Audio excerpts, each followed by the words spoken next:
Do you think you need millions of followers, rich parents, or a high-paying job to be able to travel the world? Well, then think again. Jenny Deng's living her best life, traveling the world and getting a front row seat to world-changing events. The travel bug bit Jenny early in life, and she's been traveling ever since. From China to Spain to Warsaw, Jenny can pack up her entire life into one single suitcase and hitchhike a ride to life's next adventure. What makes this Gen Z globetrotter unique is that she's really just your next door girl. She's not an influencer with a massive following, she's not crazy rich, and she doesn't even have a crazy jet-setting job. And yet, she's the main character of a crazy, real-life travel adventure. Please welcome to the show, Jenny Deng!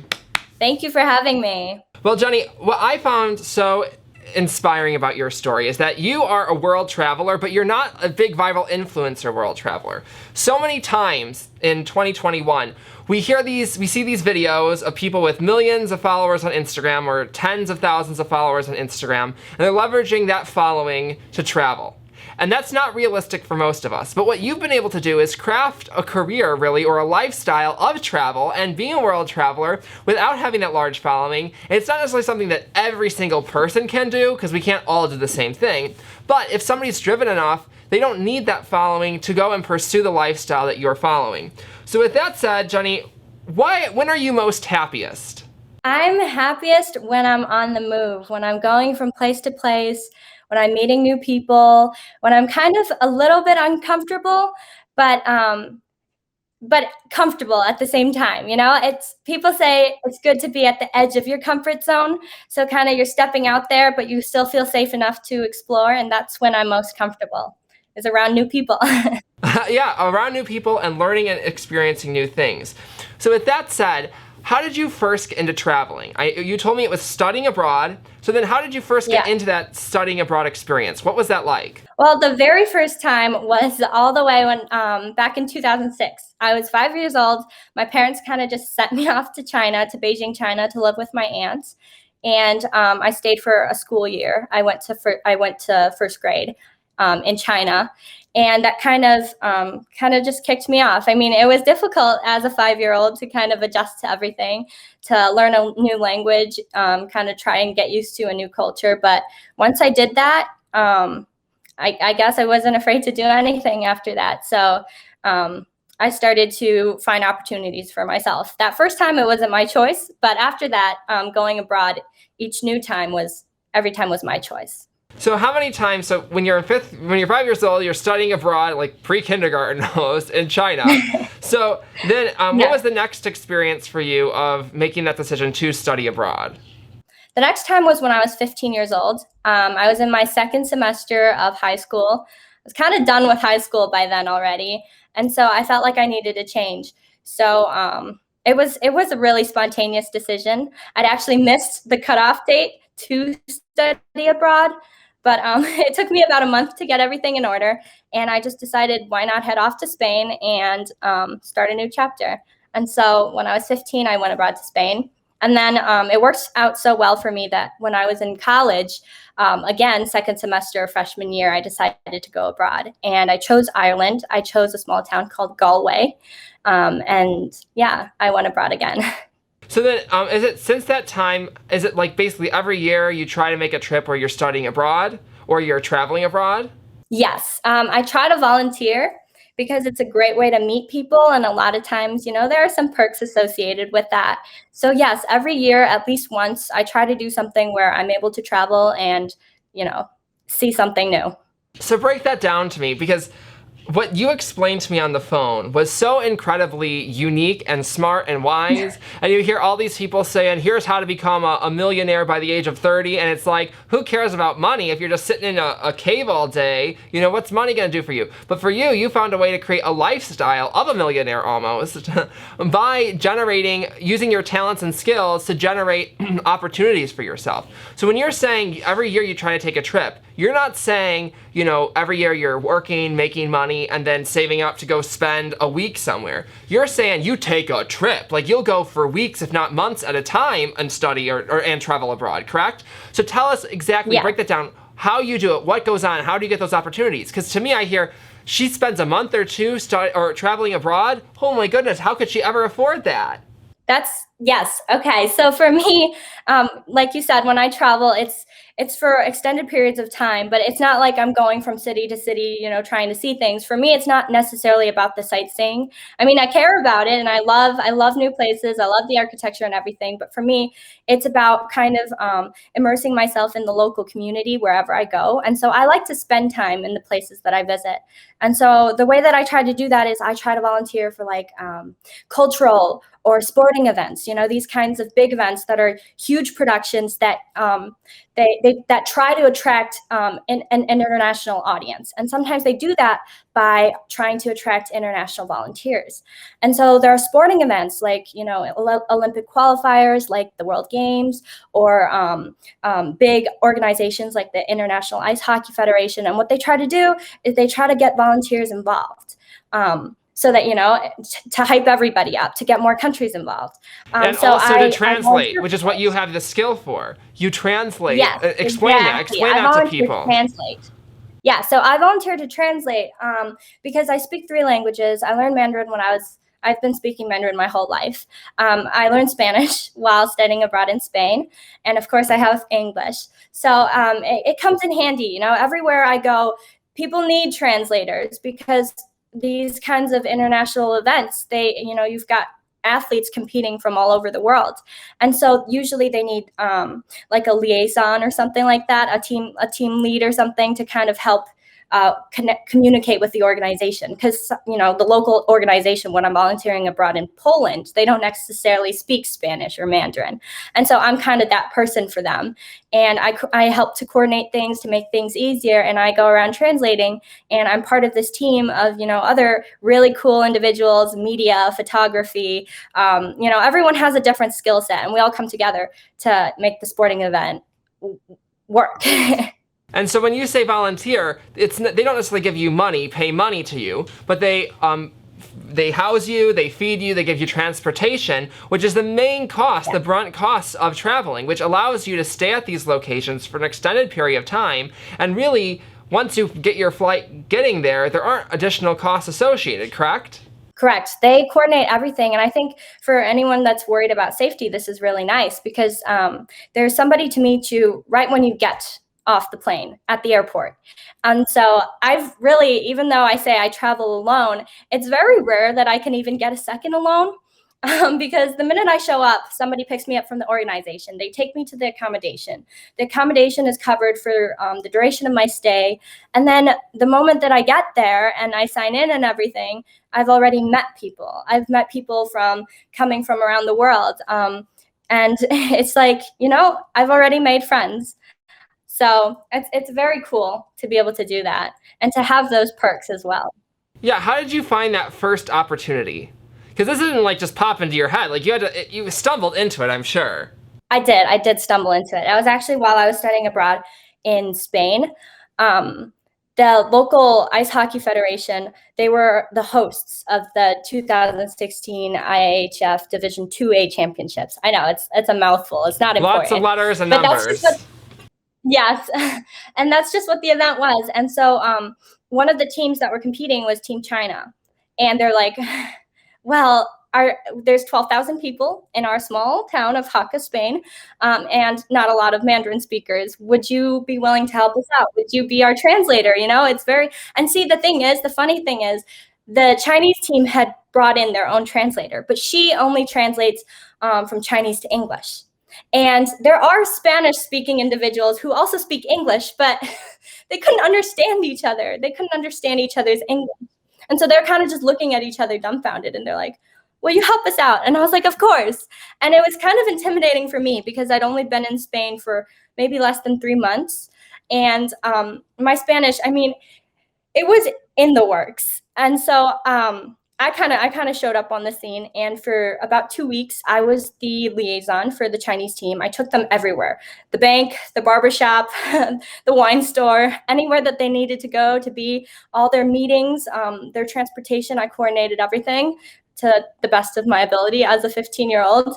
But that was the opportunity that kind of just got me into it. I realized that it's such an amazing thing to kind of be involved in that, and to go from not having any experience to kind of, learning on the job, and then figuring it out, kind of just winging it, you know? And so then from there, how do you find these opportunities? So that first one you stumbled upon, it was great. But then you have to make a conscious decision, oh, hey, I'm going to seek out them. How do you find them? So once I knew that these opportunities existed, it was just a matter of looking for them. And usually the first things that pop up when you go on a search engine are, you know, the big companies, the third-party organizations that connect you, like goabroad.com, you know, they connect you with something that they think you might like, they ask you to pay a huge fee, and then that's done. But for me, I tried to kind of branch away from that and find my own gig. So I would often, I just went on Wikipedia and I searched major sporting events in, let's say, 2019. That's actually how I found the opportunity to volunteer in Montenegro. It's called the Games of the Small States of Europe. And it's such a small thing that I ended up being the only volunteer from the US because no one had ever heard of it. And I'd never heard of it. But, you know, it was on Wikipedia and they were advertising it. So I went to their main website from Wikipedia. And I was like, oh, well, they're looking for volunteers. It doesn't say that they're looking for specific volunteers from certain countries. So they seem to be pretty open-minded about this. So I applied and I got an interview, did the interview. And a few weeks later, I had an invite to Budva, Montenegro. And I stayed at this incredible villa, which was like, it was unlike anything I'd ever seen. I mean, the last time I volunteered was great, but I stayed at a college dorm. This time I was staying at a villa with the athletes. And so we kind of got the same treatment. You know, we ate the same food at the same cafeteria. We had the same living arrangements and accommodation, and it was beautiful. I'd never even heard of the country Montenegro until I got there. And I was like, oh, it's a thing. And, you know, it's a pretty new country. I think it was formed in like 2006 or something, or maybe, I don't know, something like that. Young, so, yeah. you know.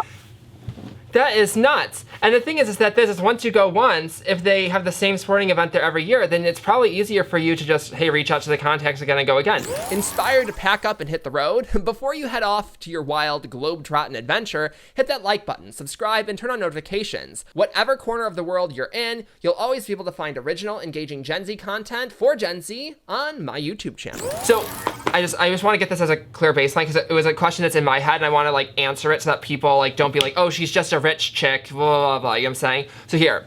So the fact is this, is that, Jenny, you have to get to these places on your own, correct? You have to pay for the flights, and clearly you had some type of opportunities for being able to study abroad and being sent, you know, to China to study, you know, with your aunt. So what is your background in that, and what is your advice for people who are trying to find that money to be able to book the flights, to be able to do those elements? Well, like you said, I do feel very fortunate and grateful for my parents for being so supportive, and they do help me with that. You know, if they were to say, you know, what the heck are you doing? You know, everyone says you're crazy. We think you're crazy too. Just stop. Then I wouldn't even be able to, you know, have those opportunities to begin with. But so, you know, I try to do my part as well. I try not to take advantage of that and of my parents and their support. And I try to pull my own weight. So what I do is I try to find these opportunities where they do offer a lot of perks like accommodation, free meals, free transportation locally throughout the city. They help, you know, coordinate. They bring me to the airport, bring me back. They do all of that so that my parents don't have to worry about that. And so that I feel a little better too, that I'm not just, you know, recklessly spending their money, but I'm trying to do something where, you know, I figured it out for myself. And on that same note is when you're saying you're not spending their own money, if somebody is wanting to do this, if they're able to find an opportunity, all they have to pay for is the commuting flights there. We're talking like, you know, $500 to $1,000. Anybody at any age that's at an appropriate age to do this on their own will be able to find that capital if they truly are passionate about pursuing these types of opportunities. So let me ask you this. Are you in college? Have you finished college? What does that look like? So I'll be done with college at the end of this month, by the end of this month.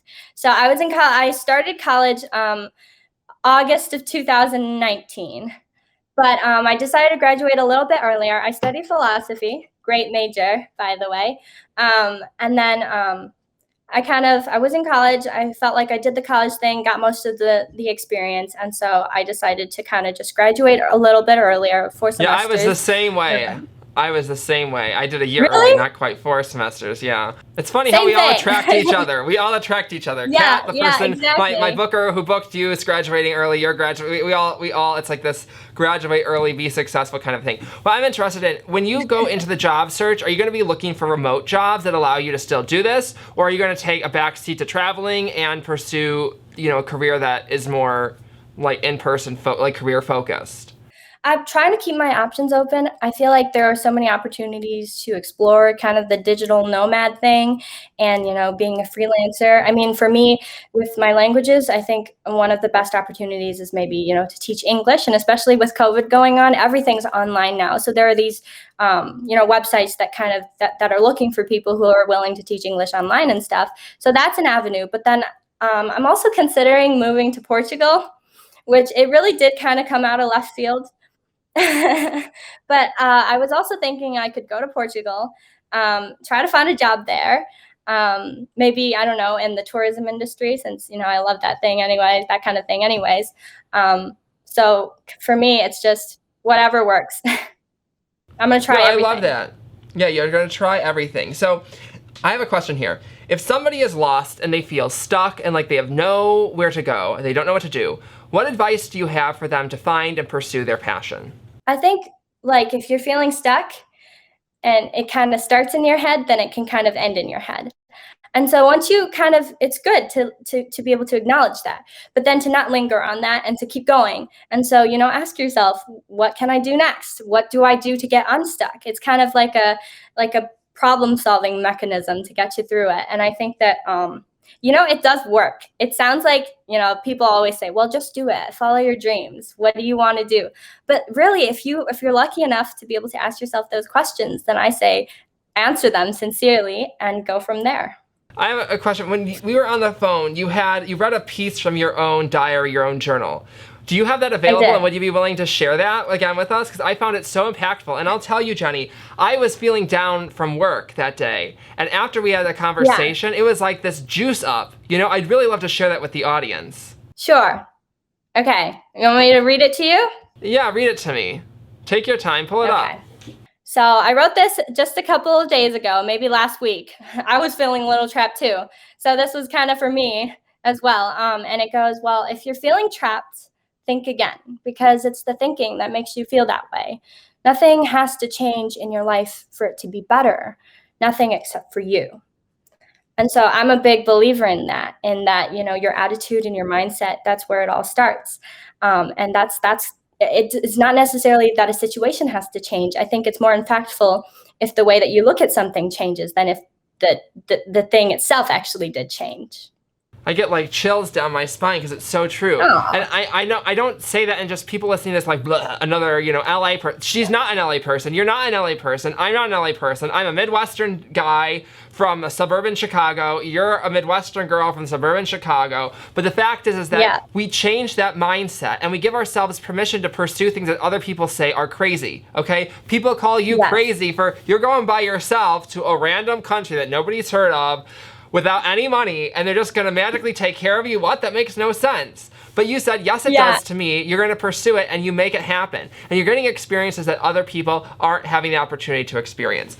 Grace, you are an inspiration. You are somebody who took life by the horns and said, I don't need the following. I don't need anything else other than building my skills set, which is multiple languages and you're willing to go out and try new things. Those are your two skills. And so for people watching at home, I want it to be clear that Grace did not just get here because she's some fortunate girl who had lots of money to fund these opportunities. No. Grace got here because she developed a core set of skills that she leveraged to pursue unique opportunities, and she's living the lifestyle she wants to lead because of the work she put in to gain those skills. So for me, if it is learning social media or it is learning how to tell a good story, I can then leverage that to different people to provide me opportunities. For Grace, it's language. For you, it might be art. It might be science. It might be your ability to understand legal proceedings or be able to comprehend a lot of information at one time. The point of the story is that if you are able to develop a core set of skills that you can then leverage for these unique opportunities, you can really achieve anything you want as long as you're cold, calculated, and pursuing it. But if you're sitting at home and saying, oh, Jenny's doing all this kind of stuff, I'll never be able to do that, Jenny, you're never going to be able to achieve, correct? Correct. Change that mindset, like what am I saying, Grace? Jenny said. Jenny, thank you so much for coming on today. Thank you for having me. I really appreciate it. It was great being here. All this and more on the next Timo After Hours.